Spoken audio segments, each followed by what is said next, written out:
ವೀಕ್ಷಕರೇ, ನೀವ್ ನೋಡ್ತಾ ಇರೋದು ಥೈಲ್ಯಾಂಡ್ನ ಕುರಿಗಳು. ಸಾಮಾನ್ಯವಾಗಿ ಕರ್ನಾಟಕದ ಕುರಿಗಳನ್ನ ನೋಡೇ ಇರ್ತೀರಾ. ಆದ್ರೆ ಈ ಒಂದು ಥೈಲ್ಯಾಂಡ್ನ ಕುರಿಗಳ ವಿಶೇಷತೆ ಆದ್ರೂ ಏನು ಗೊತ್ತಾ?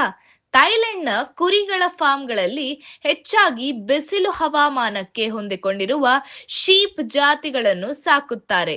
ಇವುಗಳ ಕೂದಲು ತುಂಬಾ ಹಗುರವಾಗಿದ್ದು ಮತ್ತು ದಪ್ಪ ವುಲ್ ಅಂದ್ರೆ ಕಡಿಮೆ ಇರುತ್ತದೆ. ಈ ಒಂದು ಶೀಪ್ಗಳ ಎತ್ತರ ಸುಮಾರು 2.5 ರಿಂದ 3.5 ಅಡಿವರೆಗೂ ಇರುತ್ತದೆ.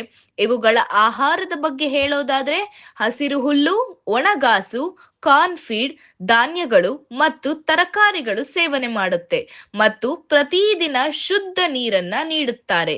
ಈ ಒಂದು ಶೀಪ್ಗಳು ಸರಾಸರಿ 10 ರಿಂದ 12 ವರ್ಷಗಳವರೆಗೂ ಬದುಕುತ್ತವೆ. ಈ ಒಂದು ಥೈಲ್ಯಾಂಡ್ನಲ್ಲಿ ಇವುಗಳು ಸಾಮಾನ್ಯವಾಗಿ 20 ಡಿಗ್ರಿಯಿಂದ 35 ಡಿಗ್ರಿ ಸೆಲ್ಸಿಯಸ್ ತಾಪಮಾನದಿಂದ ಸಾಕುತ್ತಾರೆ. ಈ ಒಂದು ಥೈಲ್ಯಾಂಡ್ನ ಕುರಿಗಳನ್ನ ಗುಂಪಾಗಿ ಕೂಡ ಸಾಕ್ತಾರೆ. ಇದೇ ರೀತಿಯಾದಂತಹ ದೇಶದ ಗೊತ್ತಿಲ್ದಿರೋ ವಿಚಾರವನ್ನ ತಿಳಿದುಕೊಳ್ಳೋದಕ್ಕಾಗಿ ಸಾರ್ವಭೌಮ ಟಿವಿಯನ್ನ ಫಾಲೋ ಮಾಡಿ ಮತ್ತು ಸಬ್ಸ್ಕ್ರೈಬ್ ಮಾಡಿ.